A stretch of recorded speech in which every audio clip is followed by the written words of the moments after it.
dia novamente. Apocalipse 1, verso 1 diz o seguinte: revelação de Jesus Cristo, que Deus lhe deu para mostrar aos seus servos as coisas que em breve devem acontecer, e que ele, enviando por intermédio do seu anjo, notificou ao seu servo João. Feche seus olhos, vamos orar. Querido Pai, a Tua palavra está aberta diante de nós.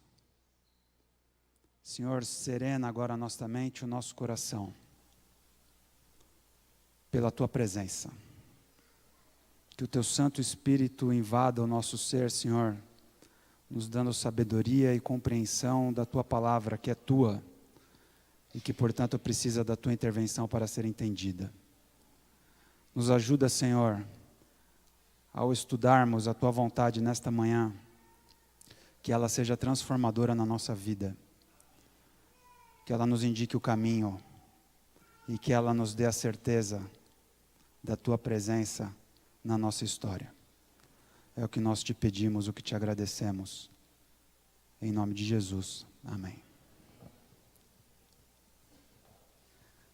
Na última semana, ou na semana anterior, eu tive a oportunidade de estar num programa para empreendedores. E chamou muito a minha atenção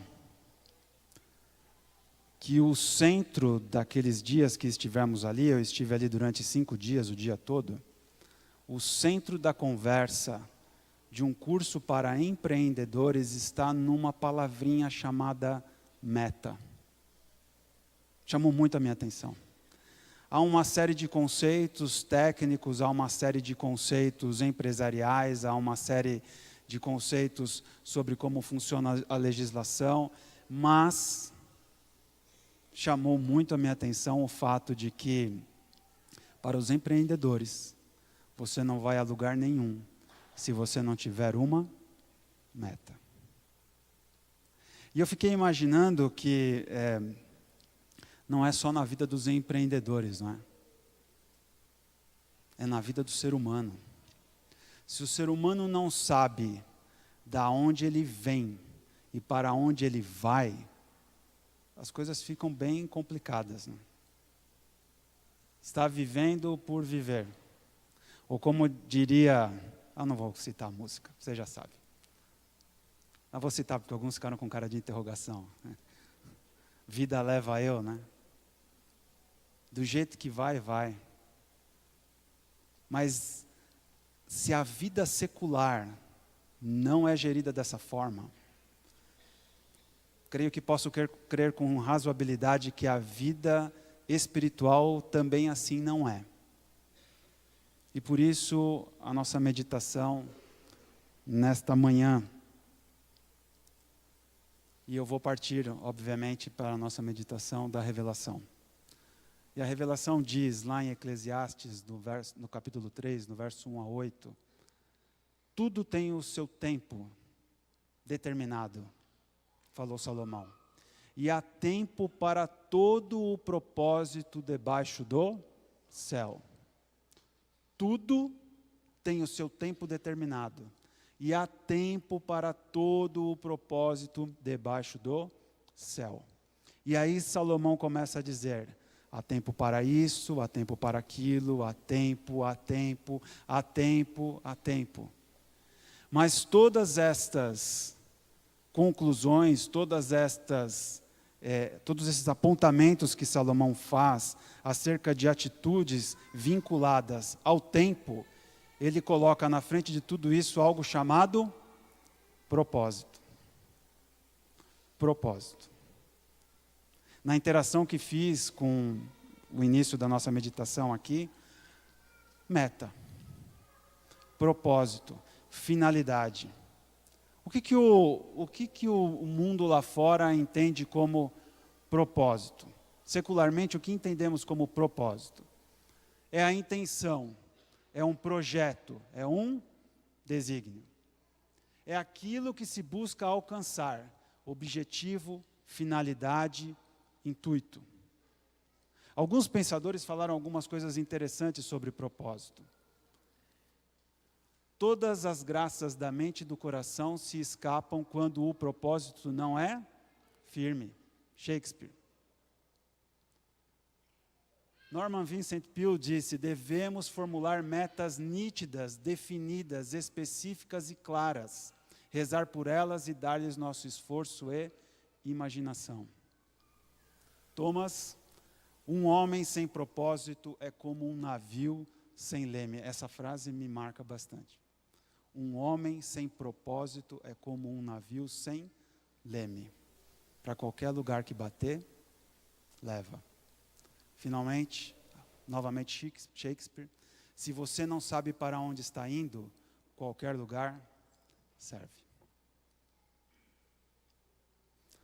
Eu e você, nesta manhã, neste lugar, viemos aqui por quê? Você já se fez essa pergunta? Por que que sábado após sábado, após sábado, após sábado, eu me arrumo, eu arrumo a minha família, eu entro num carro e vou para uma igreja? O que me move? Qual é o meu propósito com isso? Nós precisamos saber. Porque se nós não sabemos para onde nós estamos indo quando estamos aqui, creio que estamos indo para lugar nenhum. Quando direcionamos a nossa vida para cá e fazemos este ritual que acabamos de fazer aqui, cantamos, oramos, levantamos, sentamos, abrimos agora a palavra de Deus. Por quê que nós fazemos isso?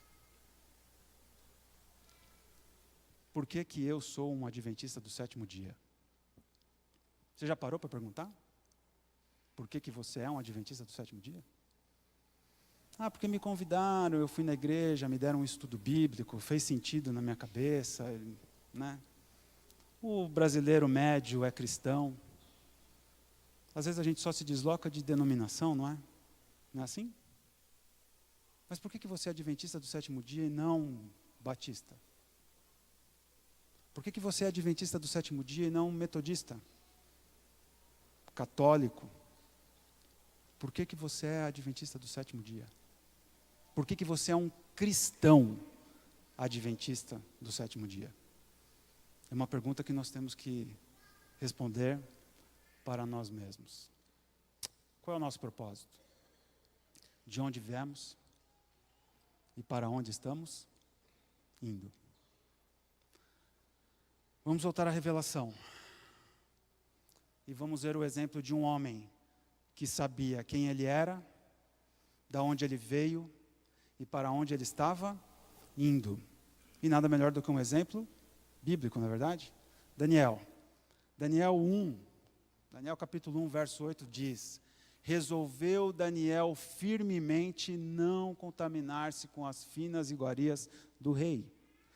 Eu imagino que você conhece a história. Se você não conhece, sugiro que hoje, na parte da tarde, você abra o livro de Daniel e leia o livro de Daniel.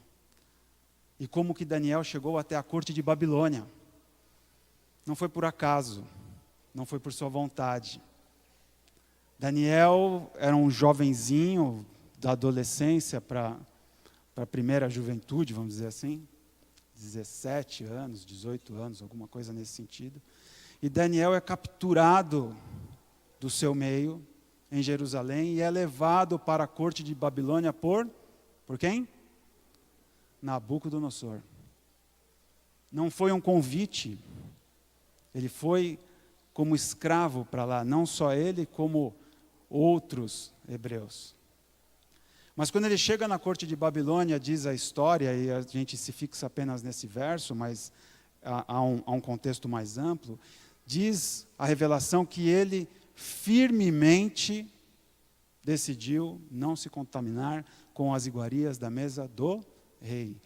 Por que que ele toma esta decisão e por que que esta decisão vai nos contar a história? Valeu e foi eficaz. Porque ele sabia quem ele era, porque ele sabia de onde ele veio, e ele sabia para onde ele estava indo. Retirá-lo do seu contexto e colocá-lo em outro contexto não mudou absolutamente nada em relação a estas realidades. Daniel. Ninguém impôs a Daniel a decisão que ele tomou na corte de Babilônia. Ninguém impôs para ele.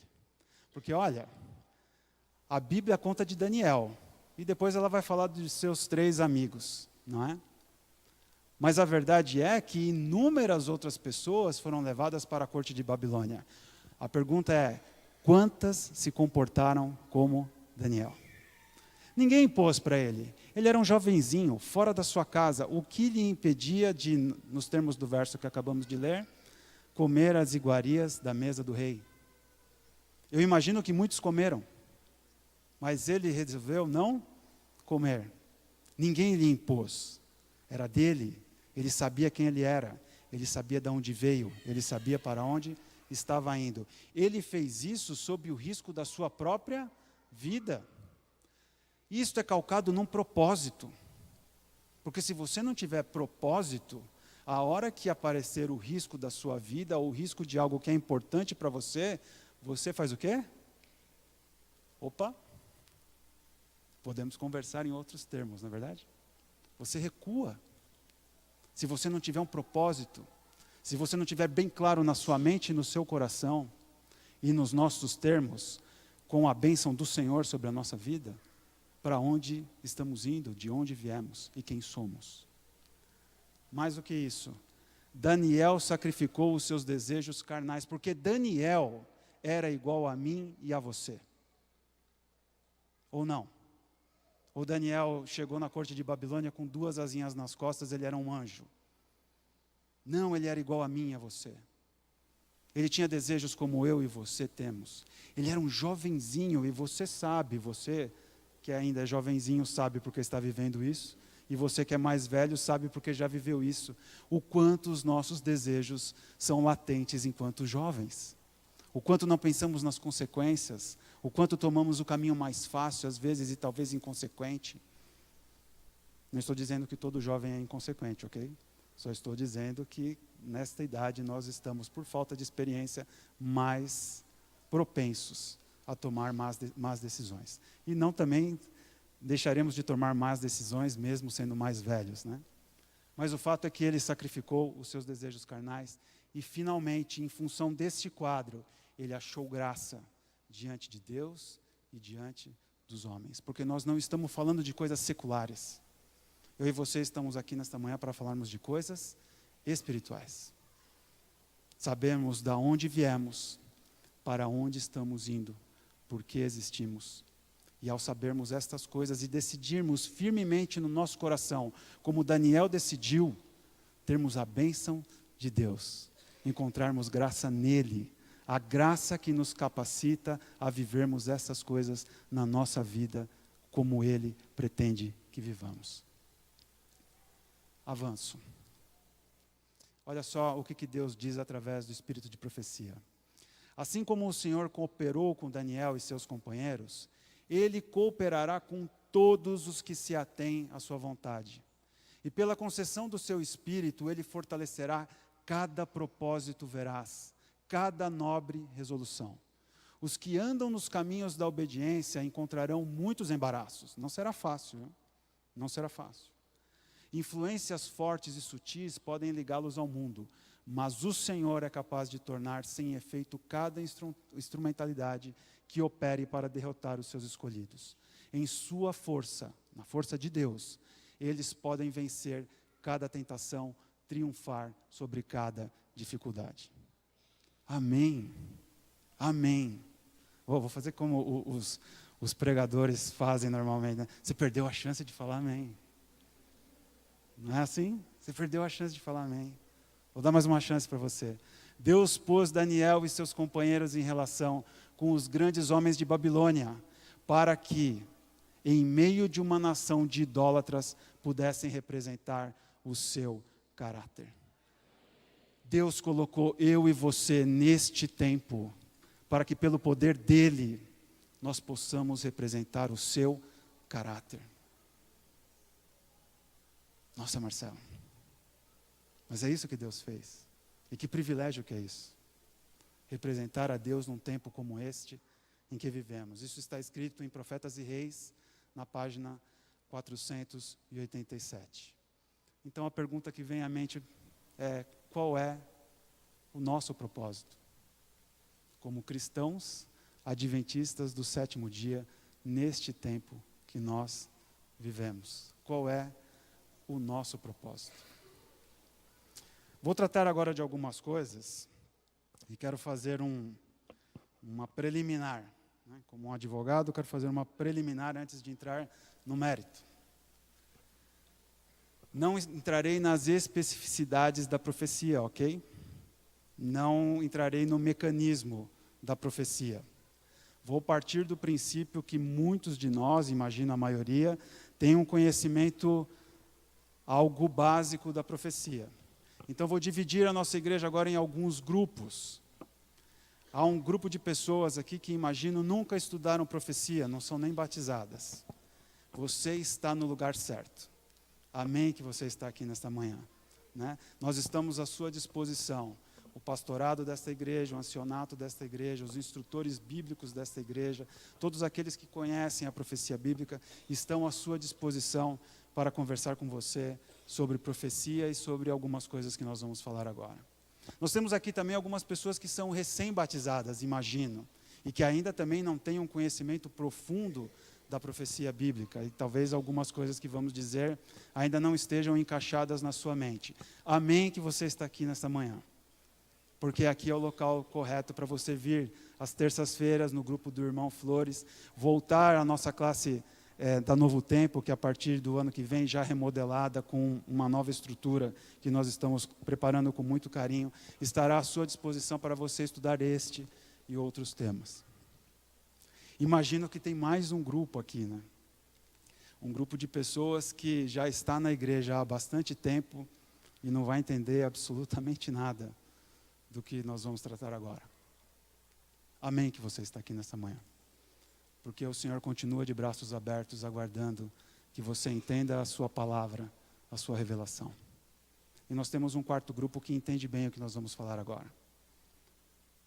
E você que faz parte deste grupo, talvez o que nós vamos estudar seja enfadonho para você.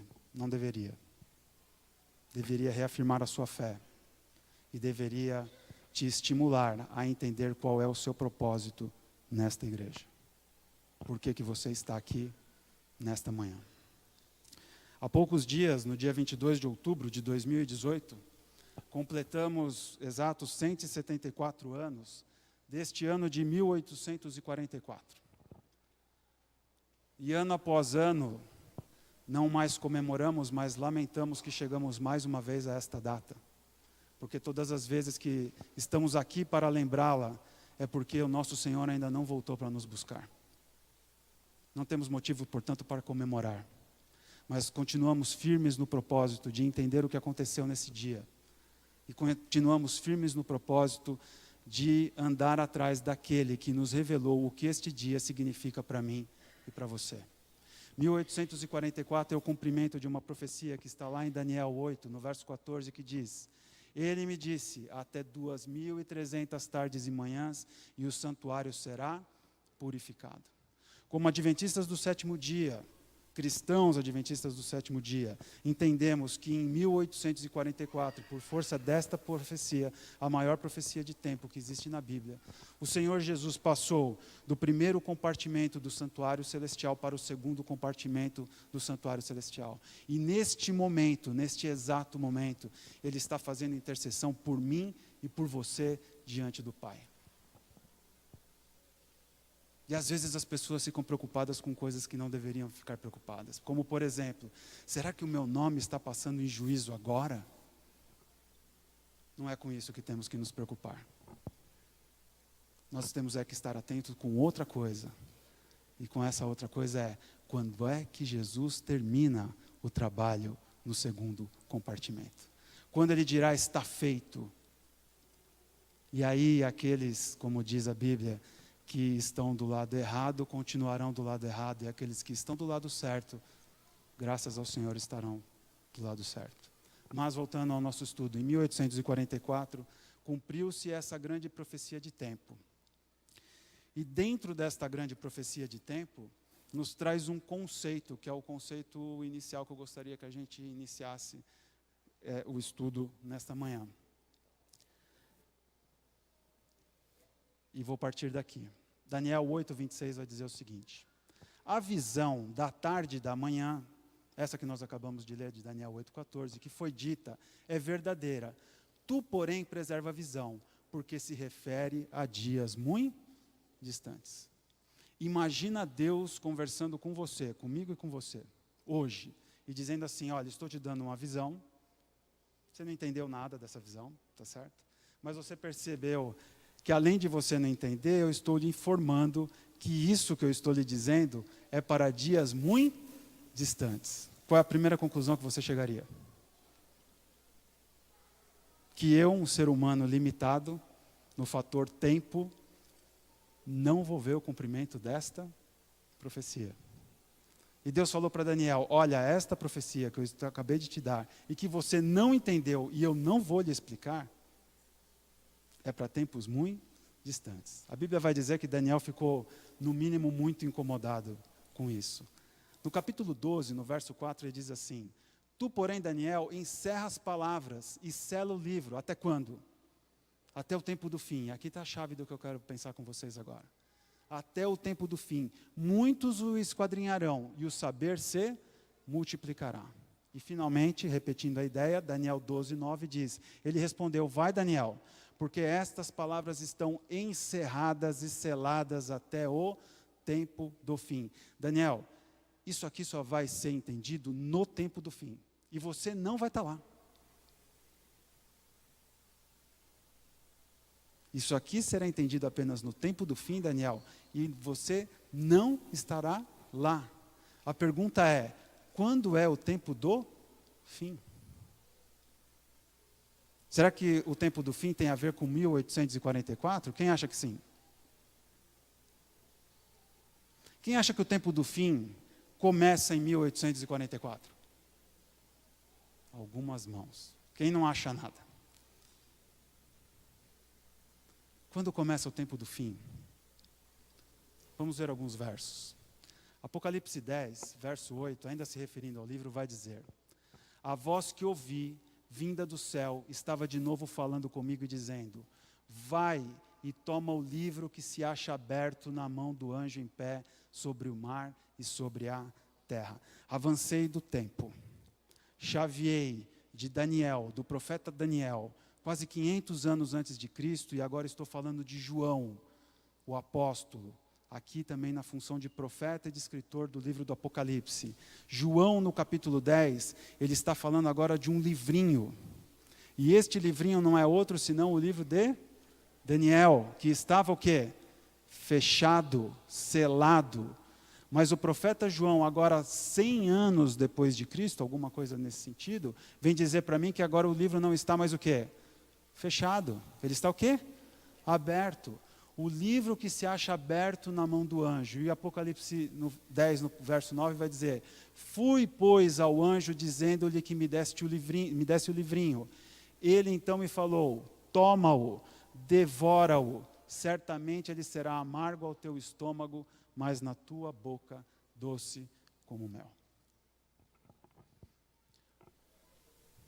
O cristão que conhece a Bíblia, o cristão que estudou Daniel e Apocalipse, percebe que a chave de abertura do Apocalipse está em Daniel para nos ensinar o seguinte: quando Deus falou para Daniel, até 2.300 tardes e manhãs, e o santuário será purificado, Deus deu a Daniel uma profecia de tempo, que começou em 457 a.C., com o decreto de Artaxerxes para a reconstrução do templo, e que se projeta no tempo, para chegar até 22 de outubro de 1844. Durante estes anos, ou algum tempo antes desse ano de 1844, homens estudantes da Bíblia, sob a mão de um Deus revelador, perceberam esta realidade, que alguma coisa aconteceria no final do cumprimento das 2.300 tardes e manhãs. E descobriram mais do que isso, que essas 2.300 tardes e manhãs estavam no futuro imediato deles. E começaram a pregar sobre o que aconteceria em 22 de outubro de 1844. E na mente destes homens, ou iniciando na mente de um homem chamado Guilherme Miller, um pregador batista, ele chegou à conclusão que em 22 de outubro de 1844 aconteceria o que, irmãos? A volta de Jesus. Jesus voltaria em 1844. Como é comum dizer em nosso meio, ele acertou a data, mas errou o evento. Jesus não estava voltando naquela época. Jesus estava mudando de compartimento, mudando a sua tarefa no santuário celestial. Eu conheço bem.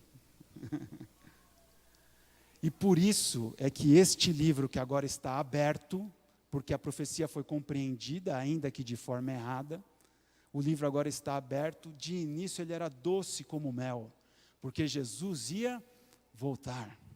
Que glória! Jesus ia voltar. Mas se tornou amargo. Por quê?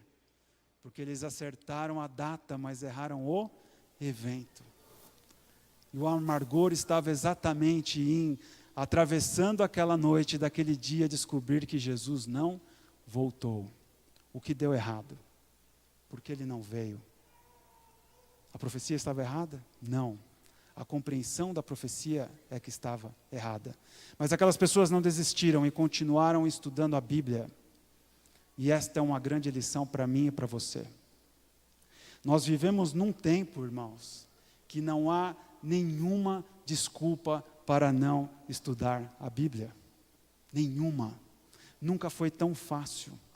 Nunca esteve tão disponível, pelo menos para mim e para você, neste lugar em que nós vivemos. Você anda com várias traduções de Bíblia no seu bolso, em um telefone celular. Isso era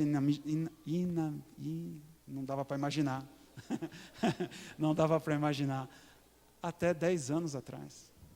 Você tem referência cruzada, você tem vários estudos, você tem o que você quiser para conhecer a Bíblia. Não há mais desculpa para não conhecer a Bíblia. A Bíblia hoje é um livro aberto para mim e para você, para sabermos o que é essencial para a nossa salvação e para este tempo em que nós vivemos. E a mensagem foi muito doce no início, mas dura no final, ligado a 1844. Mas eles não desistiram, porque eles tinham um propósito. Então nós temos que entender agora o que quer dizer tempo do fim. Será que é em 1844? Creio que não.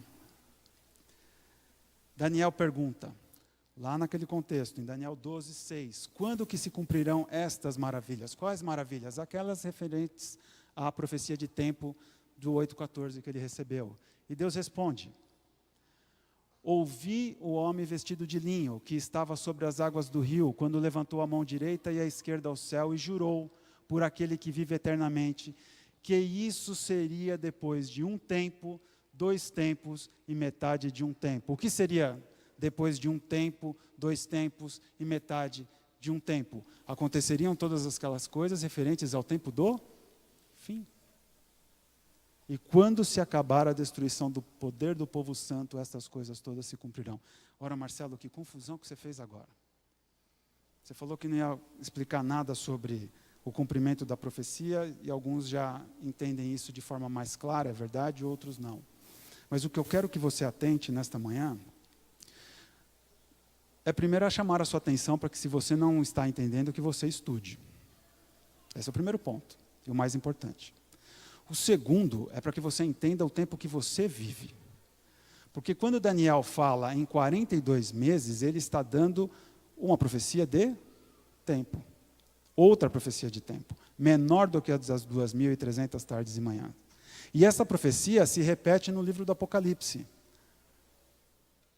Em Apocalipse 12:6, a mulher, porém, fugiu para o deserto, onde lhe havia Deus preparado lugar, para que nele a sustentem durante 1.260 dias. 42 meses, 1.260 dias, eu já me adiantei na profecia. Apocalipse 12:14 vai dizer, tempo e metade de um tempo, como lá em Daniel. E Apocalipse 13, agora sim vai dizer, 42 meses. Todas as 3 marcações de tempo são diferentes ou são iguais, irmãos? São iguais. 42 meses multiplicado por 30 dias vai dar 1.260. Lá em 12:6, 1.260. Tempos e metade de um tempo são 3 anos e meio. 3 anos e meio são quantos meses? 42 meses. 42 meses vezes 30 dias dá 1.260. Portanto, estamos falando do mesmo período de tempo. Tempo após o qual se iniciaria, segundo Daniel 12, que nós acabamos de ler, se iniciaria o tempo do fim. Por que eu interpreto que são anos e não dias, né? Porque lá diz dias, em função dos princípios que estão em Números 14 e em Ezequiel 4, aonde entendemos que a cada dia temos um ano. Ok. Estamos falando de 1.260 anos. A pergunta é, quando começa e quando termina? Nós sabemos quando termina, porque a Bíblia vai dizer ali, em Apocalipse 13, verso 5, que foi dada uma boca que proferisse arrogâncias e blasfêmias e autoridades para agir durante 42 meses contra o povo de Deus. Você olha para o livro da história, e eu fico maravilhado com o entendimento adventista, muito em função disso. Você olha para o livro da história, abre o livro da história, abre a profecia embaixo, começa a correlacionar um com o outro, e você vai perceber que aquilo que Deus disse que aconteceria, aconteceu, e está na biblioteca, disponível para mim e para você comprovar. E a Bíblia dizia que durante 1.260 anos haveria um poder misturado entre a parte secular e a parte eclesiástica, perseguindo o povo de Deus. Isso está na Barça. Isso está no conhecimento. Ah, vocês não são da era do Google, né? Eu sou da época da Barça e do conhecer. Lá está escrito que durante 1.260 anos houve um poder eclesiástico que se achou no direito de perseguir outros segmentos cristãos. A Igreja de Roma. E quando que ela parou de perseguir? Parou de perseguir no ano de 1798, diz a história, não eu. Quando o general Berthier avançou dentro de Roma, prendeu o Papa e o levou cativo para o seu chefe, Napoleão. Quando eu jogo esses 1798, quando eu subtraio 1260, eu chego a 538, que foi quando o bispo de Roma foi erigido como chefe da igreja. Sabemos agora, de forma objetiva e direta para aqueles que já conhecem, e desafiadora para aqueles que ainda não conhecem e que precisam conhecer, que o tempo do fim começa após 1798.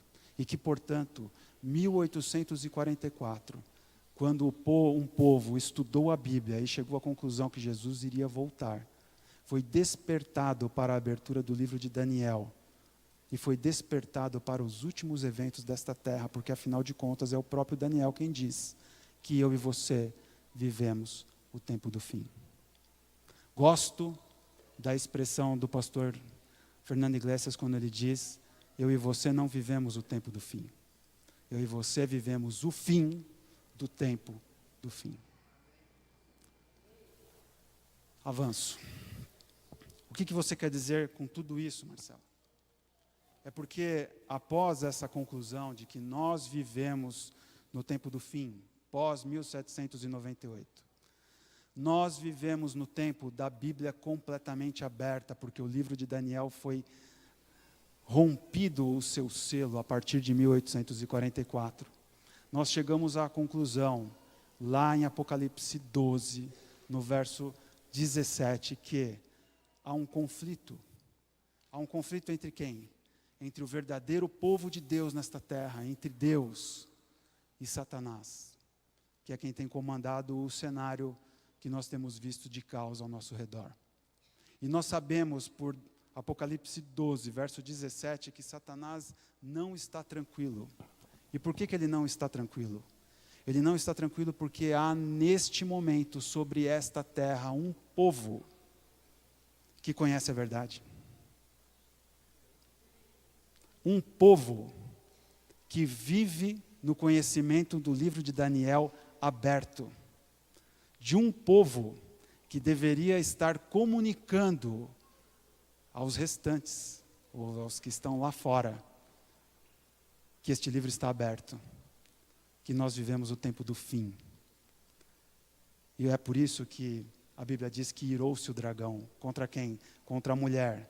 Mulher em profecia quer dizer o quê, irmãos? Igreja. E foi pelejar contra os restantes. Ele está falando todos? Não, os restantes. De quem? Da sua descendência. Da descendência de quem? Da mulher. A mulher é a igreja. Vejam, um pequeno parênteses aqui. Deus sempre teve o seu povo sobre esta terra desde o começo. Guardem isso na cabeça de vocês. Desde o começo, sempre houve um povo. E sempre houve um povo visível e um povo invisível. Porque é assim que a revelação nos mostra. Durante toda a história do povo de Deus sobre essa terra, sempre houve um povo visível. E é contra esses que o dragão faz guerra, desde o começo. E em especial, nesse tempo em que nós vivemos. Mas não são todos, porque é um restante. É um resto. Ou melhor, é um remanescente. Fiel. E tem nome e tem endereço esse remanescente. É identificável esse remanescente. Porque o verso assim o diz, não eu. Porque o verso diz: os que guardam os mandamentos de Deus e têm o testemunho de Jesus. Ficou mais fácil agora, né? Saber quem são. Porque basta você olhar em volta e saber quais são aqueles que estão preocupados em guardar os mandamentos de Deus e aqueles que participam de um movimento profético que tem no seu coração a revelação de Jesus.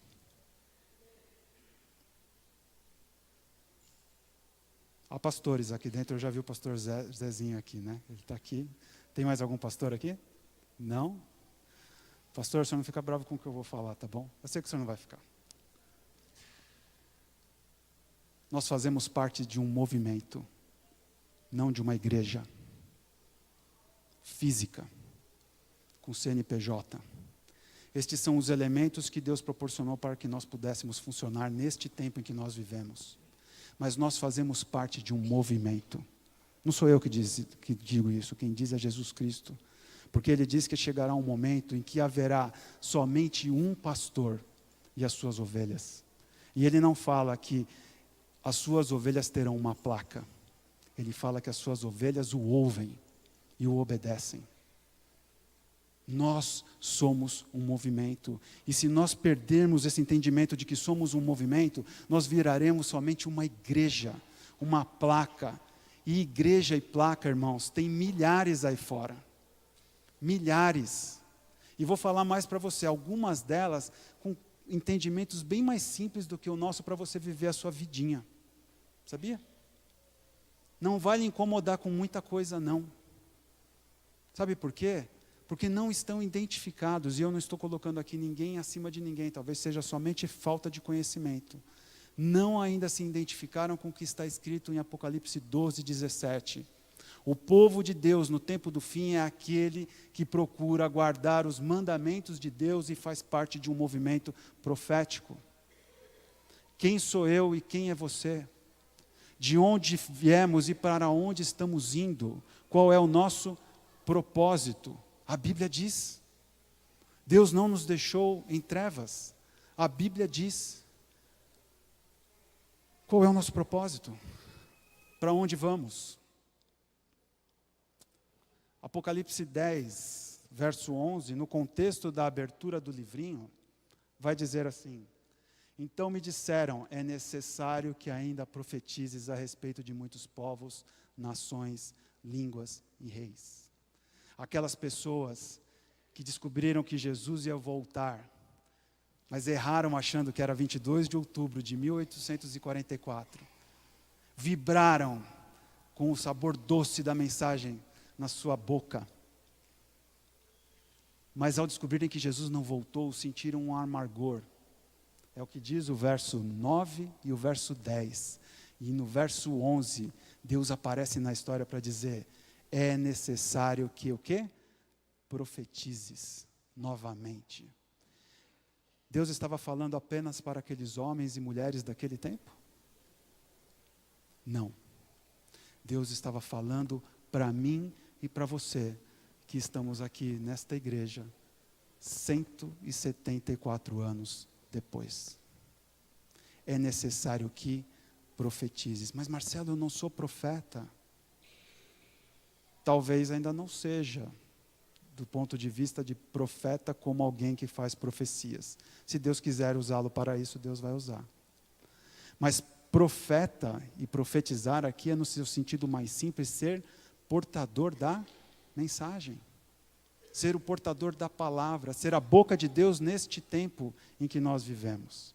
O nosso propósito, o meu e o seu propósito como adventistas do sétimo dia, neste tempo em que nós vivemos, é sermos portadores de uma mensagem para este tempo, que não é qualquer tempo, é o tempo do fim. Deixei o trocador aqui, vou voltar para pegar. Profetize o que então, irmãos? Nós sabemos o que é que nós devemos profetizar, sim ou não? O que é que nós devemos falar para este mundo que está acabando, sim ou não? Apocalipse 14, 6 e 7. Vi outro anjo voando pelo meio do céu, tendo um evangelho eterno para pregar aos que se assentam sobre a terra e a cada nação, tribo e língua e povo, dizendo em grande voz: temei a Deus e dai-lhe glória, porque é chegada a hora do seu juízo. Esta é a primeira mensagem do anjo. O que é um anjo? Mensageiro. Quem somos esse mensageiro? Quem somos esse mensageiro? Que estamos vivendo este tempo para dizer para este mundo: temei a Deus e dá-lhe glória, porque o juízo chegou e está se estendendo demais. Porque já faz 174 anos que nós vivemos o grande dia da expiação, revelado através do santuário, que Deus mandou montar nesta terra e transferiu as suas ideias para que entendêssemos o santuário do céu. A pergunta é para você, meu irmão, mais uma: você sabe como era o funcionamento do santuário? Você sabe o que o santuário representa dentro do conjunto de conceitos da fé que você professa? Você sabe? Porque se você não sabe, você precisa saber. Porque se você não souber, assim como disse o Shakespeare, ou não, o Carlyle, né? Para onde bater o vento, você vai embora. Entende? Quando alguém sentar aí do seu lado e não te cumprimentar: não gostei dessa igreja, levanta e vai embora. Quando alguém encostar em você no corredor aí, você se desequilibrar e a pessoa não falar desculpa para você, você levanta e vai embora. Quando alguém não te convidar para cantar, você levanta e vai embora. Você levanta e vai embora, porque você não sabe quem você é. Você não sabe de onde você veio. Você não sabe para onde você está indo. Você, eu e você somos os portadores desta mensagem para este tempo. Nós somos um movimento profético. Nós nascemos no coração da profecia. Nós temos o privilégio de seguir o Deus revelador e saber quem Ele é, na sua plenitude, para o tempo mais importante de todos os tempos, que eu e você temos o privilégio de viver. Alguns pensam assim, né? Certa vez, estávamos na iminência de dar um estudo bíblico para uma pessoa, e ela falou assim: melhor eu não saber. É privilégio saber. E é privilégio poder participar disso. E é um privilégio que Deus nos deu. A pergunta é, o que nós temos feito com esse privilégio? Porque o anjo vai dizer, temei a Deus e dai-lhe glória, pois é chegada a hora do juízo. Mas não é só o primeiro anjo, porque tem um segundo. No verso 8 vai dizer, seguiu-se outro anjo dizendo, caiu a grande Babilônia, que tem dado a beber a todas as nações do vinho da fúria da sua prostituição. Alguém usou essa expressão novamente essa semana, não é uma pessoa que eu goste muito, mas ela falou sobre o nosso querido juiz Sérgio Moro. Ela disse o seguinte, né? O juiz está nu. Eu vou transferir esse pensamento, que é bem antigo, para dizer o seguinte, Babilônia está nua, neste tempo em que a gente vive. E nós estamos vendo Babilônia se mover. E o que nós temos feito para avisar as pessoas que estão lá fora, debaixo da mão de Babilônia? Eu e você fazemos parte do mensageiro, do anjo, que tem que dizer, temei a Deus e dá-lhe glória, porque Babilônia caiu. O sistema de prostituição de Babilônia está com os dias contados. Até quando nós vamos esconder esta mensagem, esta verdade dos nossos irmãos que estão lá fora esperando por ela? E que Deus nos deu o encargo de levarmos este conceito e esta verdade. E finalmente o último anjo. Seguiu-se a este outro anjo, o terceiro, dizendo em grande voz, se alguém adora a besta e a sua imagem, e recebe a sua marca, na fronte ou na mão, também este beberá do vinho da cólera de Deus. Porque este é o destino daqueles que vão receber na sua fronte ou na sua mão a marca da besta. Porque para o diabo tanto faz, tá bom? Para o diabo tanto faz se você vai segui-lo pelo seu entendimento ou se você vai segui-lo porque você está com a boiada. Deus não. Apocalipse 7 vai nos ensinar que Deus só quer aqueles que o aceitam pelo entendimento, aqueles que têm o seu selo na sua fronte. Mas para a marca do diabo tanto faz. Um ou o outro. O que nós fazemos com tudo isso, irmãos? Quero ler alguns trechos de um livro que me impactou tremendamente e que eu gostaria de indicar para vocês, porque me ajudou a entender quem eu sou, da onde eu vim e para onde eu estou indo, e o quanto este mundo que eu e você vivemos tem tentado nos desviar desta realidade. O quanto este mundo que nós vivemos tem nos anestesiado para que nós não percebamos estas verdades neste tempo. Algumas frases deste livro. A maior ameaça do adventismo atual é perder a sua compreensão da visão apocalíptica responsável por nos tornar, está errado ali, desculpa, um povo singular e vital. Vou repetir. A maior ameaça do adventismo atual é perder sua compreensão da visão apocalíptica responsável por nos tornar um povo singular e vital. Ele continua. O adventismo desenvolvido nos setores mundiais no início do século XXI foi domesticado, para não dizer castrado. Nós temos ido para as igrejas, assim como todos os outros povos vão para as suas igrejas, para cumprir um rito, para levantar e sentar, para cantar hinos, para fazer uma oração e para irmos embora como se nada tivesse acontecido. Como se fôssemos apenas mais um grupo de cristãos, como tantos outros milhares estão por aí. E não um movimento nascido na profecia, com um momento para iniciar e com um momento para acabar. Porque nós começamos a partir de 1844, mas nós terminamos com a volta de Jesus, e só terminamos com a volta de Jesus, viu, irmãos? Não é com o fim desse culto, não. É só com a volta de Jesus. Continua. Temos alcançado tanto sucesso em dizer que somos iguais aos evangélicos, com exceção do sábado e alguns outros detalhes, que nos esquecemos de quem nós somos. E esse talvez seja o nosso maior drama. Nos esquecer de quem nós somos, daquilo que nos torna singulares e daquilo que traz sentido à nossa existência. Nem melhores e nem piores do que qualquer outras igrejas que estão lá fora.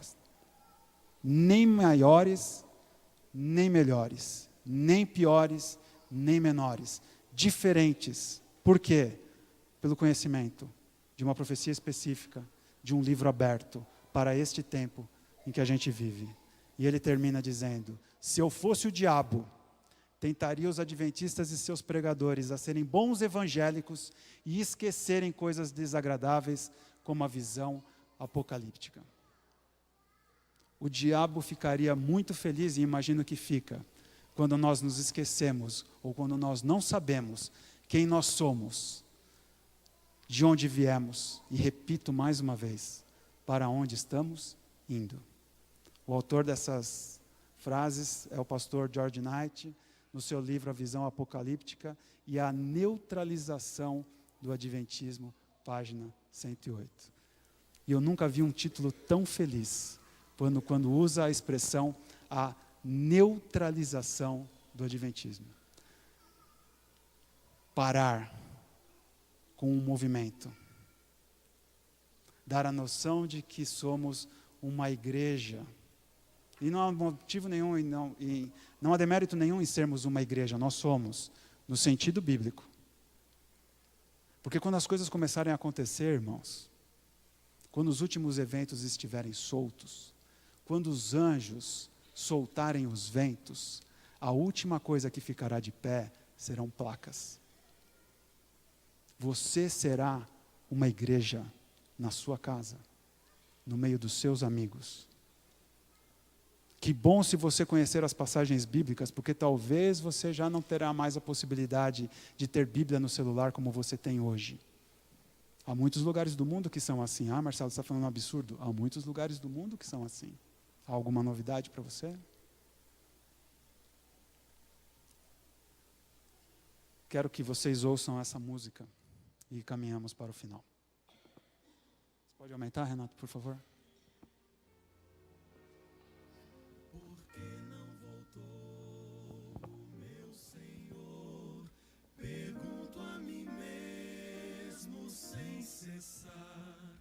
Por que não foi hoje, eu não sei.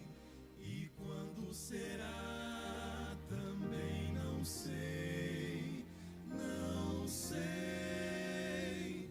Mas quem sou eu para questionar as coisas que velou? E quem sou eu para perguntar? Porque ainda não voltou.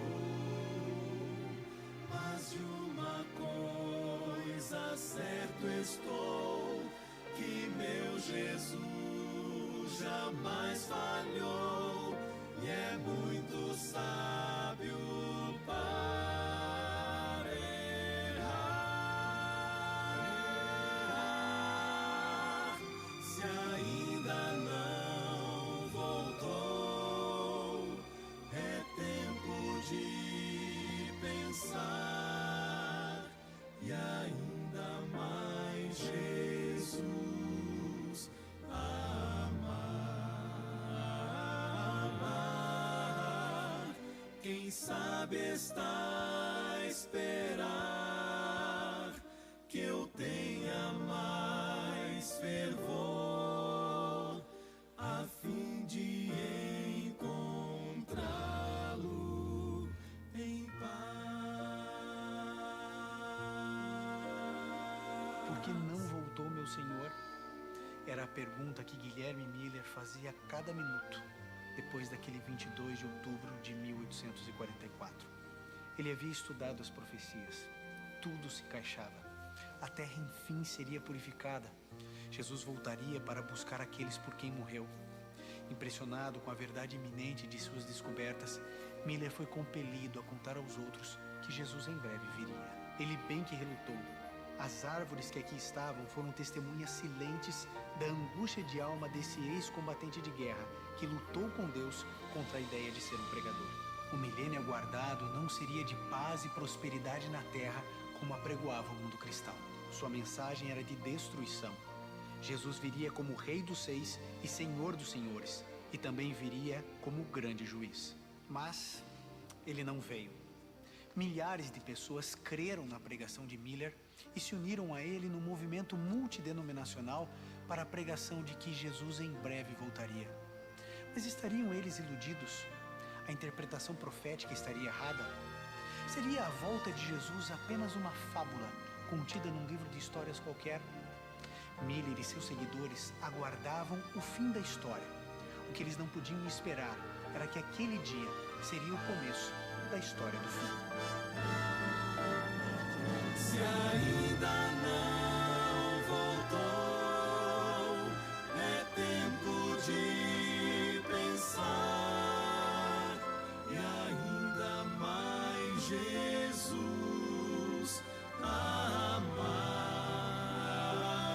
amar. Quem sabe está a esperar que eu tenha mais fervor a fim de encontrá-lo plenamente, completamente,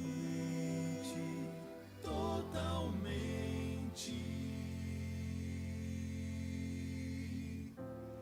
em paz.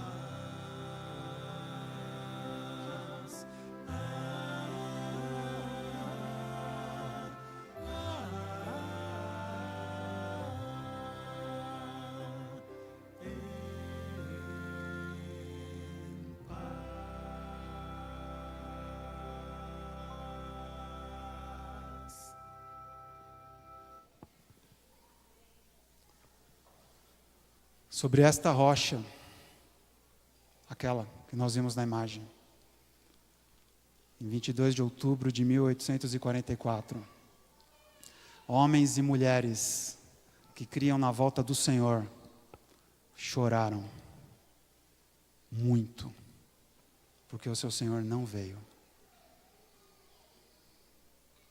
Qual é o nosso propósito? O nosso propósito é termos o Espírito em nós, que motivou aqueles que a partir deste dia, muitos desistiram, mas a partir deste dia, um grupo de pessoas continuou estudando a palavra de Deus com mais dedicação, com mais oração, com mais ânsia no seu coração de ver Jesus voltar. 174 anos depois, a minha pergunta para você é: o que é que tem feito o seu coração arder? Porque se não for esta mensagem, alguma coisa está fora do lugar e você precisa corrigir. Se não for esta mensagem, alguma coisa está fora do lugar, meu irmão, e eu estou aqui para lhe dizer nesta manhã, desculpe a sinceridade, mas é necessário que eu diga, que talvez você fique pelo caminho, como alguns ficaram a partir daquela pedra. E Deus não quer que ninguém fique para trás. Jesus quer levar todos nós junto com Ele. Todos. Eu, você, os seus filhos, a sua família, os seus amigos. Tem lugar para todos. Mas muitos dos que estão perto de nós só saberão dessa mensagem através de mim e de você. Por isso a pergunta que volta mais uma vez à minha mente e que eu gostaria que ficasse na sua é: qual é o nosso propósito? De onde viemos e para onde estamos indo? Há uma parábola, e encerro rapidamente com ela, contada em Mateus 25, aonde Jesus Cristo diz, de forma ilustrativa, que Ele entregou para... Ele não, né? O homem que Ele descreve na parábola. Entregou para os seus servos, já faça a transferência, talentos, dons. E Ele entregou dons e talentos para mim e para você. O que eu e você temos feito com estes talentos, com estes dons? Porque talvez eu e você sejamos aquele que multiplicou de 5 para 10, Talvez sejamos aquele que multiplicou de 2 para 4. Ou talvez sejamos aqueles que ainda não multiplicamos, mas que temos exercido o nosso talento. E eu, ao terminar a leitura da parábola, fica na minha mente a impressão do seguinte: de que aquele que não multiplicou o talento, o pecado dele não estava em não multiplicá-lo, mas em escondê-lo. O que você tem feito com o seu talento para fazer parte deste movimento profético, que vive o fim do tempo do fim, e que muito em breve, diz a profecia, e ela está cada vez mais encaixada. E aqui eu não estou fazendo nenhum terrorismo com você, basta você prestar atenção no que está escrito na profecia e o que está acontecendo à nossa volta. E você perceberá que nós vivemos um tempo que Jesus poderia voltar agora. Eu não sei se ele vai voltar agora. Talvez ele volte em 1, em 10, em 15 anos, eu não sei, em 50, eu não sei. Não estou marcando data aqui. Mas eu quero dizer para você que se Jesus quisesse voltar agora, e ele quer, ele poderia. Porque os eventos proféticos estão todos encaixados para os últimos acontecimentos. A pergunta é: aonde eu e você estaremos? A pergunta é: o que nós faremos com esta bênção que Deus nos deu através da sua revelação? Fique em pé, vamos orar.